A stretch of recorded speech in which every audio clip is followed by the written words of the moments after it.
trabalhadores do Brasil. Assim sendo, declaro vaga a presidência da República. Sejam todas, todos e todos muito bem-vindos a mais um episódio do podcast Mundo História. E no episódio dessa semana eu vou falar com vocês um pouquinho sobre a linha dura do regime militar. Ou seja, o grupo de militares mais radical, mais violento, que comandou a ditadura durante alguns anos. E a ideia do episódio não é falar sobre as suas ações em si, e sim descrever, caracterizar, explicar esse grupo. Mas, como sempre, eu quero deixar aqui meu agradecimento à querida Tatá, que financia o nosso podcast, e lembrar que você pode fazer o mesmo por meio do nosso Apoia-se e que o link está lá no nosso Instagram, @mundinho de história. Mas sem mais delongas, vamos passar para o episódio dessa semana.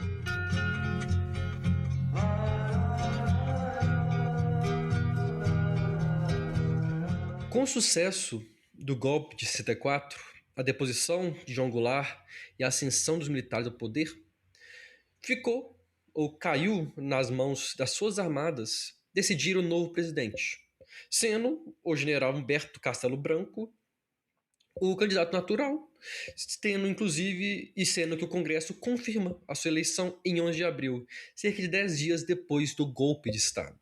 O Castelo Branco, ele desejava um governo rápido, uma ditadura rápida, um regime rápido, mas não necessariamente democrático, até porque durante seu governo, foram realizados expurgos contra funcionários públicos civis e militares tidos como opositores. E nessa questão, nós temos não apenas demissões e prisões, como também o início das torturas contra os prisioneiros. Para tentar disfarçar um pouco o caráter autoritário e violento, tinha uma espécie de máscara de legalidade por meio da implantação dos inquéritos policial-militares.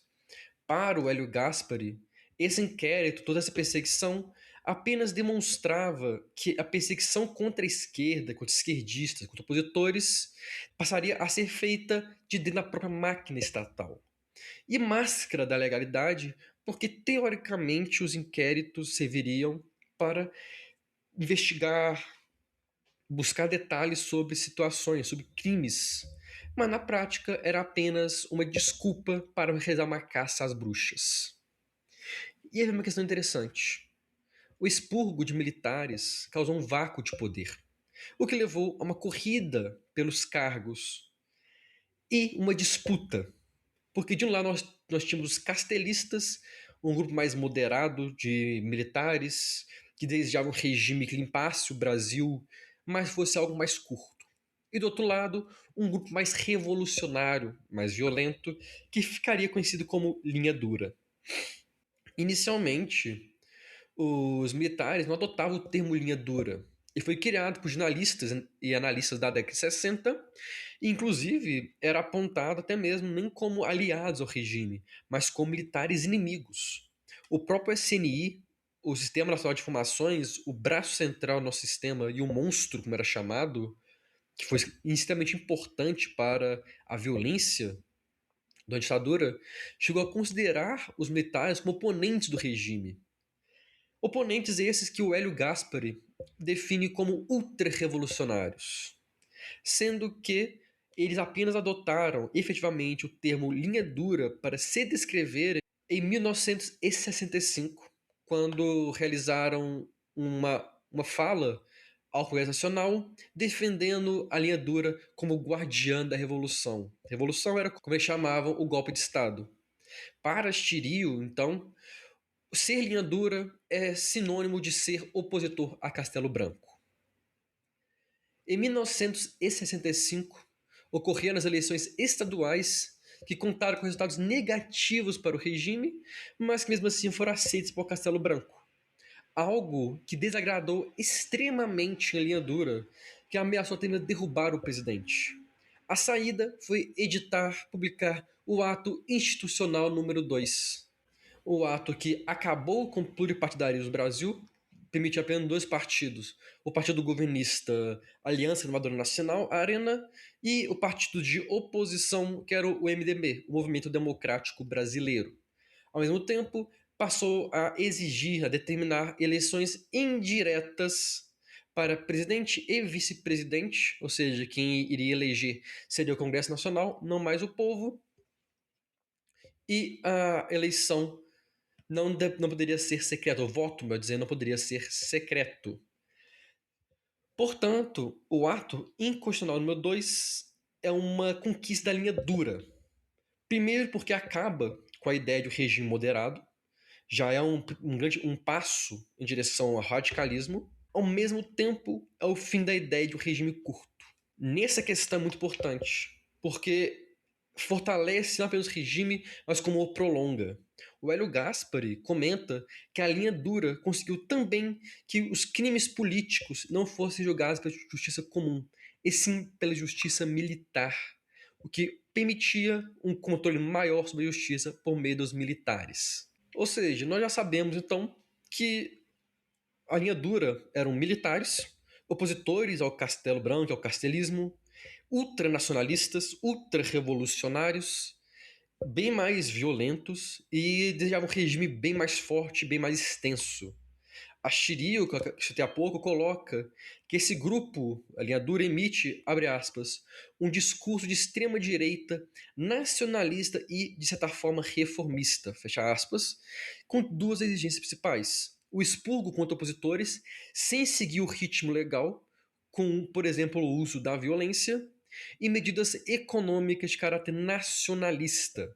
Algo que antes era visto como política de esquerda foi adotada pela extrema-direita militar. Inicialmente, essa linha dura ela era marcada por militares influenciados pela ESG, a Escola Superior de Guerra, um dos grandes braços da repressão militar, porque de lá que sai a doutrina de segurança nacional que guia a repressão durante nosso regime, mas também eram, em sua grande maioria, essas militares da linha dura, formados pela Escola Militar de Realengo e veteranos da Força Expedicionária Brasileira, ou seja, eram veteranos da Segunda Guerra Mundial. Nós podemos citar, por exemplo, o almirante Silva de Azevedo Reck, que chega a denunciar, obviamente sem nenhuma evidência, uma infiltração comunista do governo Castelo Branco como forma de se opor ao regime.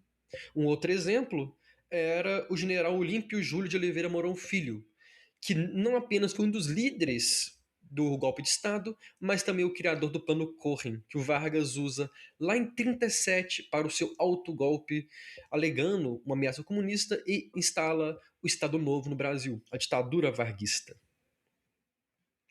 A linha dura defendia o governo com um poder executivo extremamente poderoso, que controlasse o legislativo e o judiciário, uma repressão policial ilimitada, o controle dos partidos políticos e as eleições. E essas questões são basicamente o A e 2, o ato institucional número 2, que o legislativo e o judiciário mais controlados pelo Congresso, pela presidência da República, a polícia agindo com uma espécie de caça às bruxas, respaldada não só apenas pela perseguição da ideia de limpar o país, mas pelos inquéritos policial-militares. E não podemos citar ainda o coronel Martinelli, que defendia o fechamento do Congresso Nacional para a realização de uma limpeza. Fechamento que não ocorreu nessa época, ocorrendo apenas em 68, pós-AI-5. Nesse contexto de um certo endurecimento do regime, a linha dura via em Arthur da Costa e Silva a figura do seu candidato, obviamente pela Arena, a ponto dele ser eleito em 66 e toma posse em 67. O governo Costa e Silva foi marcado por uma militarização, ao contrário do seu antecessor, a maior parte dos ministros eram militares, e ele colocou militares para comandar órgãos importantes, como o CSN, o Conselho de Segurança Nacional, ou a própria Polícia Federal. Diz de passagem, com o sucesso do golpe de Estado e com os expurgos, muitos policiais federais foram demitidos, incluindo os chefes da PF ou do DFSP, por terem sido indicados por Jango e considerados, portanto, não confiáveis.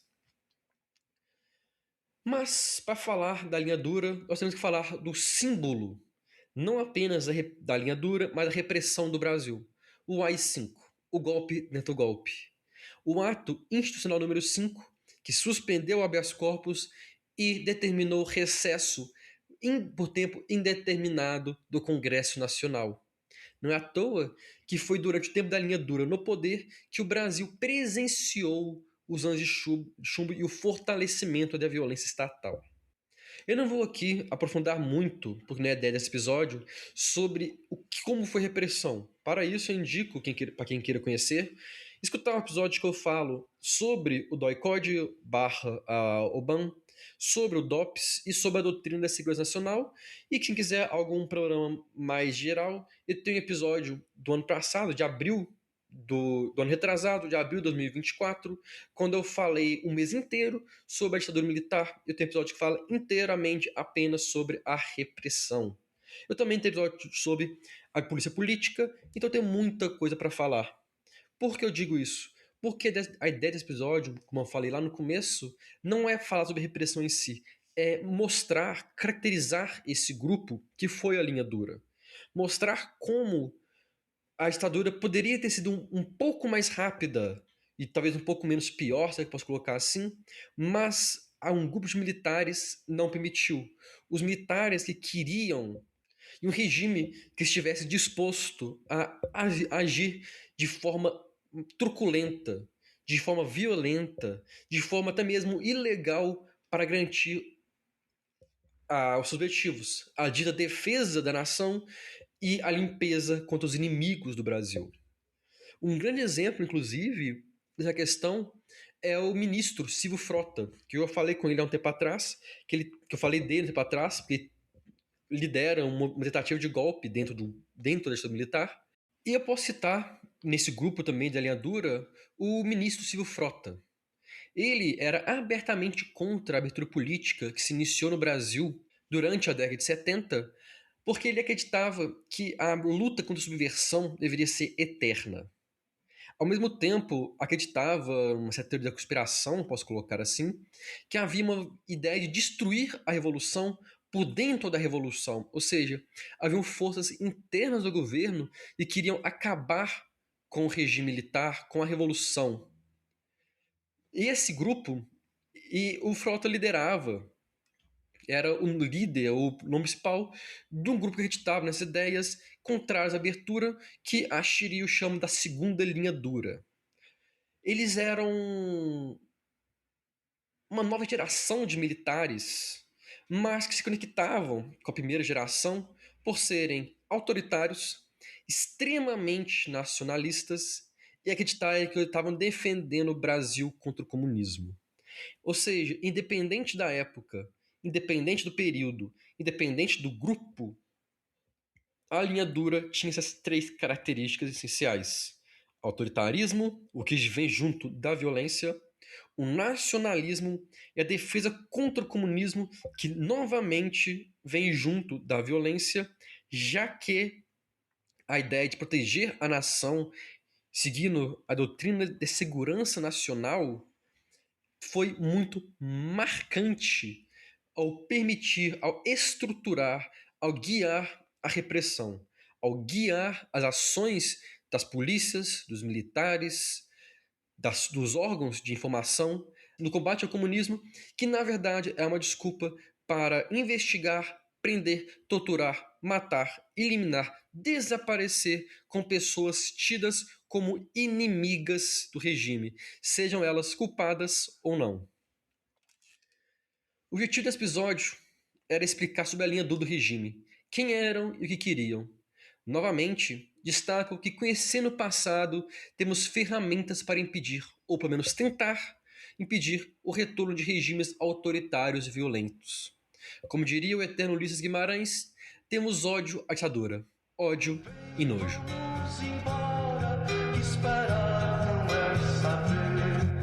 Quem sabe faz a hora, não espera acontecer. E eu agradeço a todo mundo que escutou o episódio estar aqui. Convido vocês a nos seguir no nosso Instagram para ser sempre por dentro quando um novo episódio for publicado.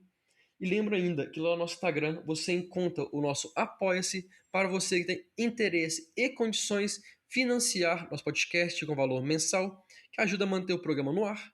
Mas você também pode nos ajudar e muito compartilhando esse e outros episódios dos amigos, colegas, familiares, parentes, qualquer um que você ache possa gostar de entender um pouco mais sobre esse episódio ou sobre a história como um todo.